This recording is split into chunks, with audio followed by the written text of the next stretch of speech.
El Papa Francisco ha mostrado apertura y reconciliación con el progresismo católico. La teología de la liberación hoy. Yo soy Bernardo Barranco y esto es Sacro y Profano.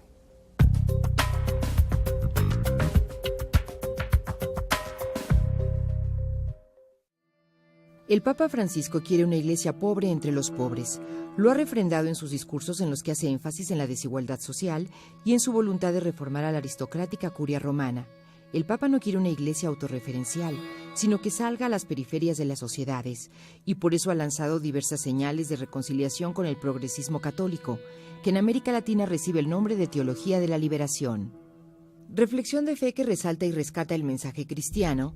La Teología de la Liberación es un importante movimiento social, pastoral y teológico de la Iglesia en América Latina, que floreció como fruto de las renovaciones conciliares en los años 60 del siglo pasado y que considera al sacerdote peruano Gustavo Gutiérrez como su padre y al brasileño Leonardo Boff como uno de sus máximos exponentes. Bajo las dictaduras militares en América Latina, estos grupos sufrieron una fuerte represión. Hubo grandes personajes que aún son recordados con veneración y respeto por su decidido compromiso, como Elder Cámara en Brasil, Monseñor Óscar Arnulfo Romero en El Salvador y en México don Samuel Ruiz García, obispo de San Cristóbal de las Casas, quien es un representante destacado de esa generación. Bajo el influjo de la Guerra Fría, tanto Washington como la Curia Romana vieron con desconfianza el movimiento con el que temían una infiltración marxista. En el pontificado de Juan Pablo II se impuso un movimiento disciplinario contra los simpatizantes de la Teología de la Liberación. Se operó un proceso de represión interna con la marginación de los teólogos, el nombramiento de obispos conservadores y el bloqueo a los ensayos pastorales en los sectores populares.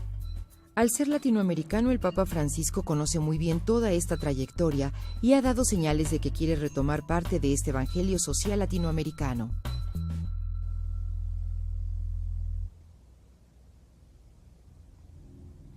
El Papa Francisco ha sorprendido al mundo, no precisamente porque sea un Papa latinoamericano, sino por sus gestos y después sus palabras han venido mostrando actitudes nuevas en la vida de la Iglesia. La elección del nombre Francisco, la renuncia a lujos y sobre todo las expresiones de querer ser una iglesia pobre entre los pobres. Son elementos muy importantes que denotan una cercanía o una apertura a un progresismo católico que hasta hace unos cuantos meses, unos cuantos años, se pensaba que había sido reprimido. Y para hablar sobre todo del tema de la teología de la liberación, tengo el honor de presentar al doctor Enrique Dussel. Muchas gracias, doctor Dussel, por estar acá. Como ustedes saben, es rector de la Universidad Autónoma de la Ciudad de México y es doctor en diferentes disciplinas como historia, teología y filosofía. Y sobre todo, él es uno de los fundadores de este pensamiento latinoamericano. ¿Cómo ve, doctor Enrique Dussel, estos pronunciamientos que está haciendo el Papa Francisco? Sí, creo que el Papa Francisco ha desconcertado a muchos porque no es un teólogo como el anterior que ha renunciado, sino que es un pastor. Y como pastor que no tiene sobre él alguien que ahora puede ponerle límites, pareciera que su espontaneidad ha surgido de una manera muy creativa. Cuando era arzobispo en algún país latinoamericano, en Buenos Aires, por ejemplo, era todavía un hombre, diríamos así, respetuoso de ciertos hábitos, pero ahora liberado de toda esa manera de ser cuasi burocrática en la Iglesia, ha destapado una actitud inesperada, pero no teológica, sino pastoral. Lo que pasa que a su vez en América Latina, ya de 40 años, ha surgido un pensamiento teórico sumamente creativo que fue reprimido por la Iglesia oficial, pero que justifica las actitudes pastorales que él toma. De tal manera que no es un milagro entender que el Papa tiene en la teología de la liberación una explicación teórica de sus actitudes. Por eso que el cardenal Müller, que es hoy, diríamos así, el inquisidor porque está en la Congregación de la Fe, presenta a Gustavo Gutiérrez, el creador de la Teología de Liberación, en Roma, lo cual, claro, los cristianos, o mejor católicos de derecha, están un poco desconcertados. Pero yo creo que la genialidad de este Papa es que es espontáneo, muy seguro en lo que hace, pero eso, que puede ser algo populista, está fundado en una larga tradición pastoral, de tal manera que da puntadas, pero con hilo, porque la cosa continúa y no deja de plantear novedades. Doctor Enrique Dussel, teología de la liberación, la posibilidad de abrirse, de reconciliarse, ya lo hizo con Gustavo Gutiérrez, tiene sentido de afecto con Leonardo Boff, pero antes de ir a esos temas me gustaría que nos definiera qué es la teología de la liberación. Sí, hace poco estaba en Rabat, en Marruecos, en un encuentro interfilosófico con árabes, musulmanes, hindúes, chinos, también de América Latina, y me llamó la atención que un profesor de Jordania me dijo: no nos interesa tanto la filosofía de la liberación, lo que nos interesa es la teología de la liberación. Yo dije, qué notable, pero además yo digo, habría que también entender que la teología está explicando la causa de la pobreza como un pecado estructural, es decir, es una teología que parte de lo cotidiano con la metodología de las ciencias sociales, aún del psicoanálisis, de toda la episteme descolonial más crítica, y sabe hacer teología, de tal manera que ha logrado llenar un vacío en la izquierda más bien secularizante, diciendo que la religión es el opio, se distanció del imaginario popular africano, musulmán, hindú, chino. Los chinos son en el fondo taoístas y budistas y confucianos, o de América Latina. Es decir, que el imaginario popular es religioso. Y la izquierda entonces perdió por una cierta visión secular el penetrar ese imaginario. La teología de liberación puede entrar ahí. Es lo que Walter Benjamin dice, es un mesianismo materialista. Mesianismo porque tiene una mística, pero materialista en el sentido que cubre o piensa las necesidades humanas como exigencias éticas. Si alguien tiene hambre, hay que darle de comer. Si alguien tiene sed en el desierto arábigo, hay que darle de beber. Si alguien es desnudo, hay que vestirlo. Si no tiene casa, hay que ponerle una casa. Y alguien dirá, esas son las necesidades materiales. Esos son los criterios éticos del fundador del cristianismo para el juicio final. Es un materialismo mesiánico. Muy bien, gracias, doctor Dussel. Estamos en el tema de la teología de la liberación. Hoy, usted acaba de escuchar un papa más pastoral, más abierto al mundo popular de los pobres, y justamente rehabilita lo que es la teología de la liberación, o puede rehabilitarla, precisamente porque penetra ese mundo popular, lo que el doctor Dussel llama ese imaginario. Vamos a una pausa, está usted en Sacro y Profano.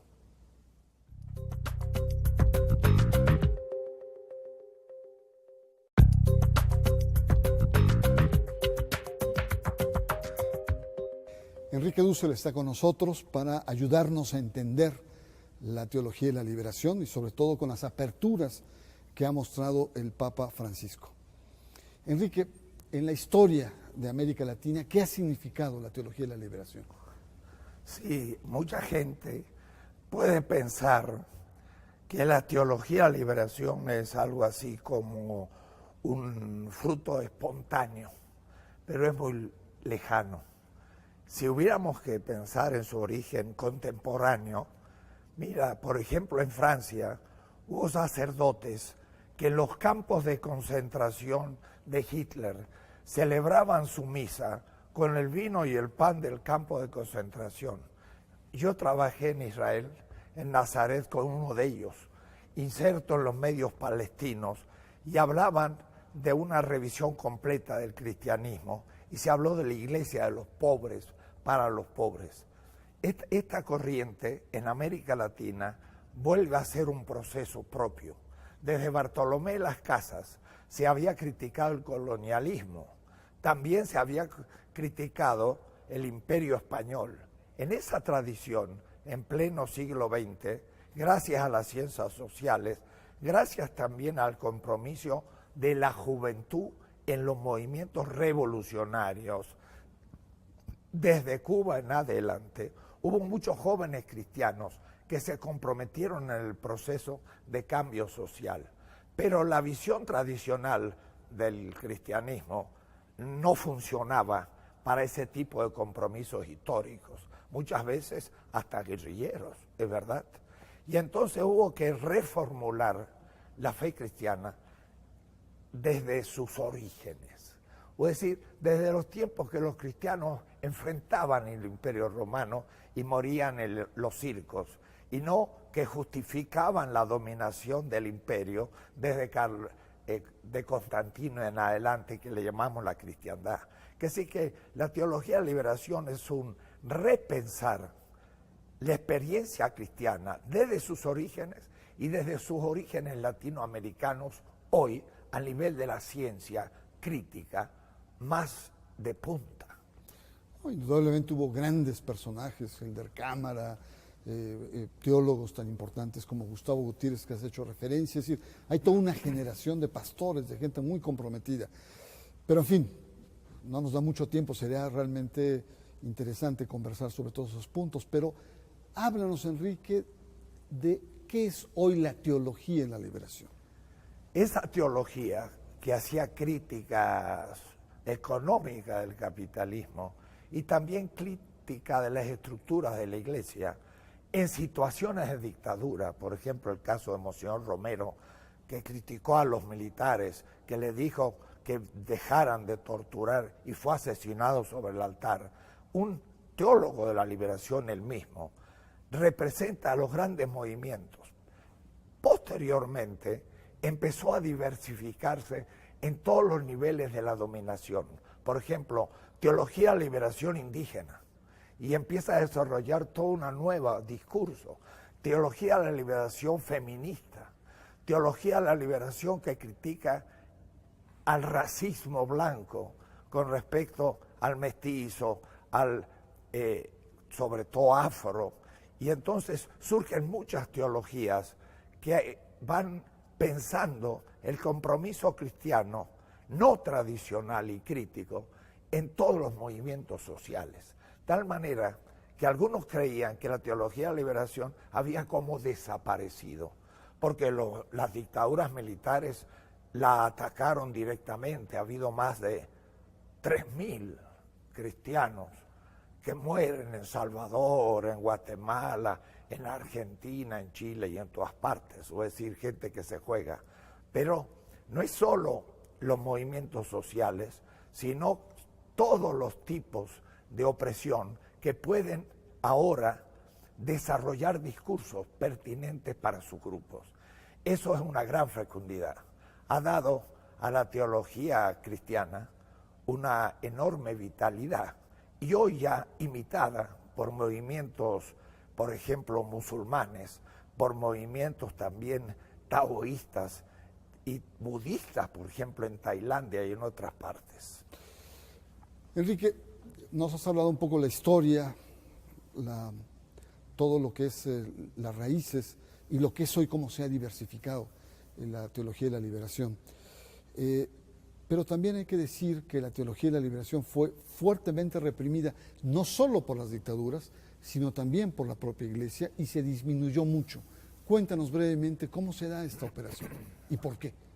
Eso es una historia muy precisa. En 1972, desde Roma, yo diría, hubo un golpe de Estado.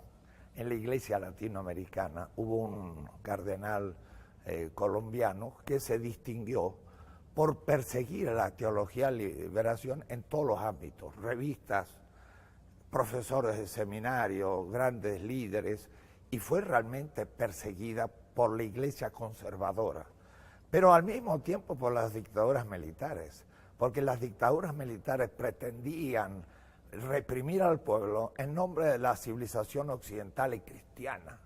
Entonces lo que más les fastidiaba eran cristianos que podían ser críticos del capitalismo y de las dictaduras mismas, que morían en sus manos, torturados muchas veces por las dictaduras. Hay un martirologio latinoamericano más numeroso que el número de cristianos que murió en la represión del Imperio Romano. Porque en el Imperio Romano hubo cientos de cristianos muertos en los circos. Aquí hubo miles en la etapa del 64 al 84. Fue una teología reprimida por el poder político dictatorial y por una iglesia conservadora que ahora se encuentra desconcertada. Porque de pronto el Papa dice, esto es posible, simplemente. Y la iglesia tiene que ser una iglesia de los pobres y para los pobres. Y si eso es lo que había dicho siempre la teología de liberación, y por eso fue perseguida. No, sin duda que los sectores conservadores están desconcertados hoy porque las coordenadas están cambiando y el Papa está mostrando importantes aperturas. Pero vamos a seguir con el tema de la teología de la liberación, las perspectivas a futuro. Vamos a hacer un corte. Usted está en Sacro y Profano.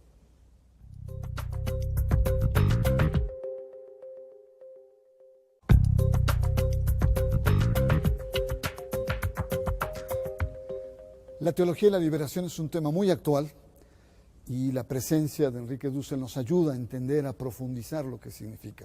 Hemos visto su historia, hemos visto los elementos de represión, su naturaleza, pero probablemente, Enrique, nos falte ahondar más en las narrativas actuales.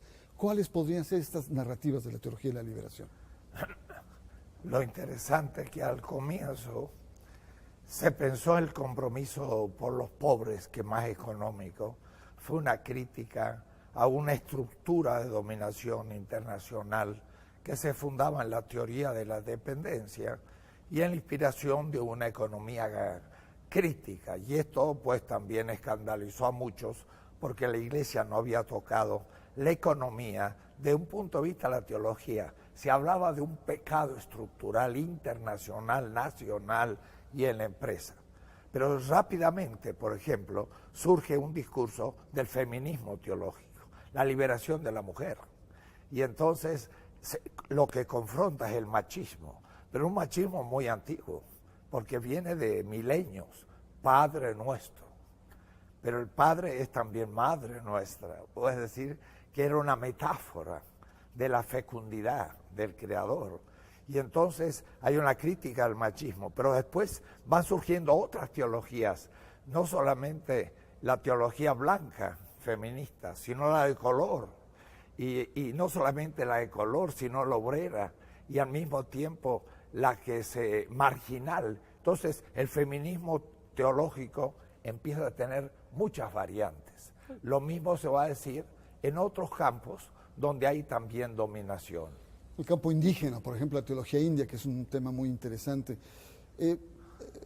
Enrique, muchos expertos plantean la influencia de la teología argentina en el Papa Francisco. Sí, la teología argentina de la liberación siguió una vertiente un tanto distinta, la peruana, por ejemplo, Gustavo Gutiérrez, o la brasileña, Boff, o la mexicana también. Fue mucho más articulada con los movimientos populares. Fue una teología más cultural de la dominación.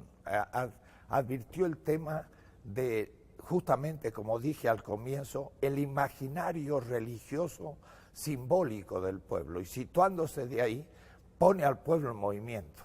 O es decir, hablar de liberación desde un punto de vista meramente político muchas veces no mueve al pueblo. Pero si uno toma su Biblia, la de la gente, y muestra que hay un faraón en Egipto, y en la época de las dictaduras el faraón era como un dictador, y había un pueblo esclavo que era la gente, y un Moisés que predicaba la organización de la tierra prometida, que era un nuevo sistema, la gente entendía perfectamente ese discurso, porque era el propio, pero estaba ahora movilizado y permitía a la gente comprender lo que pasaba. Por ejemplo, Rigoberta Menchú en Guatemala dice, cuando descubrimos que teníamos que hacer lo de Moisés, que era luchar contra el faraón para liberarnos hacia la tierra prometida. Era entonces una distinta interpretación de la Biblia en la situación política concreta. Enrique Dussel, finalmente, ¿cuál es tu pronóstico? ¿Cómo visualizas la presencia de Francisco cara a este progresismo católico latinoamericano?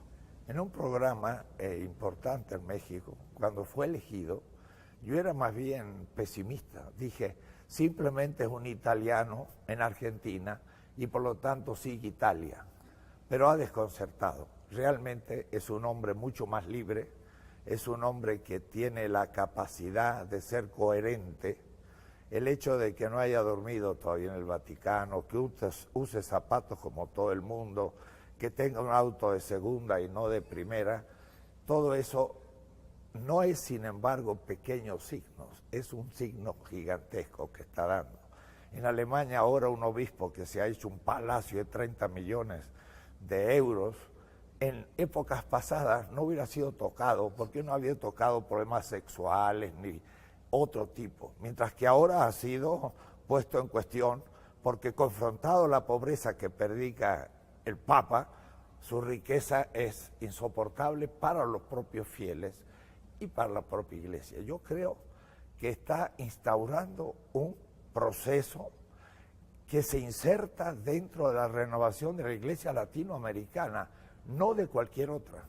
No es lo mismo en África, en Asia y en Europa. Es interesante, es para observar cómo seguirá esta historia. Pues muy bien, Enrique, yo te agradezco mucho tu presencia y el esfuerzo que has hecho por estar acá con el auditorio de Sacro y Profano. Muchas gracias.